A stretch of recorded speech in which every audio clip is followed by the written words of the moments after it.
Dragi ljubitelji pravljic, prav lepo pozdravljeni. Danes bomo prebrali zgodbo, ki jo je napisala Lucija Čakš, nosi pa naslov Prvi šolski dan gospe Omelc. Prav nič se ne veselim novega šolskega leta, je gospa Omelc potožila svojemu možu, ko sta zadnjega avgusta po kosilu za mizo pila kavo. Zakaj pa zdaj to? Se je začudil gospod Omelc. Saj imaš rada svojo službo. Tebi je lahko reči, ker si že upokojen, mu je zabrusila žena, posrebala zadnje kaplje z dna skodelice, nato pa vstala in vse skupaj sunkovito odnesla v kuhinjo. Kmalu se je med cingljanjem posode v koritu in šumenjem vode zaslišalo momljanje gospe Omelc. Seveda imam rada svojo službo, to sploh ni vprašanje. In še malo cingljanja posode in še več šumenja vode. Samo otroci so problem. Gospa je zavzdihnila. Nima smisla, da mu razlagam, saj ne bo razumel. Ni marala, da se po šoli govori, da je tečna, ali celo, da ne mara otrok, ker to ni res. Samo jezijo, kadar vidi, kako malo je otrokom mar za red. Nihče je niti ne pozdravi, kaj šele, da bi znali ceniti lepo počiščeno šolo. Nad tem je bila vsako leto znova razočarana. Morda zato, ker je vsako leto upala, da bo tokrat drugače.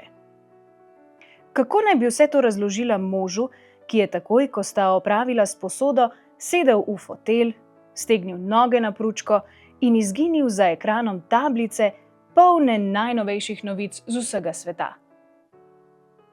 Prvi šolski dan tisto leto je bil deževen. Ko so učenci vstopili, je bilo treba za njimi hitro vse pobrisati, da se je šola ob prihodu prvošolcev in njihovih staršev spet svetila. Potem je bilo treba pobrisati še za temi, saj so ta dan smeli po šoli hoditi kar obuti. In še enkrat na hitro, potem ko so po 1 uri odšli. Gospa Omelc je bila preveč zatopljena v že 3. brisanje tal, da bi jo opazila deklico, ki se je ustopila pred njo. A ti si pa čistilka, je zapiskala. Joj, Sara, je takoj prihitela njena mama. Reče se gospa Snažilka in moraš jo vikati. Nato se je obrnila k gospe Omelc. Se opravičujem, naša Sara je zelo zgovorna, komaj je čakala na šolo in misli, da mora že prvi dan vse spoznati. Čistilka se je zazrla v deklico z 2 kitama, rožnato obleko in rumeno rutico. Kljub veliki škrbini med sprednjimi zobmi se je deklica na široko smehljala. Tudi njej se je obraz razlezel v nasmešek. Sem čistilka, ja?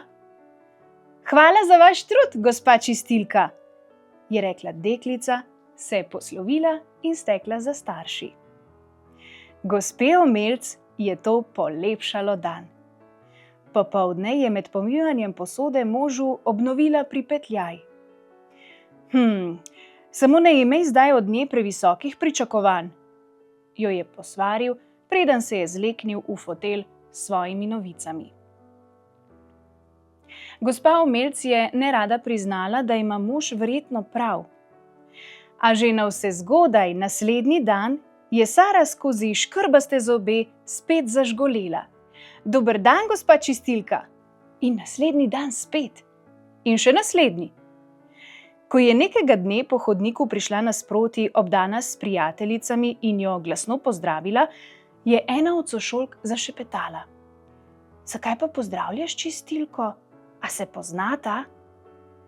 Gospa Omelc je obstala, se pretvarjala, da si popravlja rokavice, v resnici pa prisluškovala. Seveda se poznava, vsak dan jo srečam v šoli. Zelo je prijazna, vedno se nasmehne, ko jo pozdravim. Je še slišala, preden je gručica izginila za vogal. Gospa Omelc je opazila, da jo od tedaj pozdravlja vse več prvošolcev in včasih jih je pozdravila ali se jim le nasmehnila kar sama od sebe. Nekega dne je možu poročala, kako prijetni so letošnji prvošolci in da ima zato kar večje veselje iti v službo. No, saj sem ti rekel, da ne smeš obupati nad njimi, je zabrundal gospod Omelc.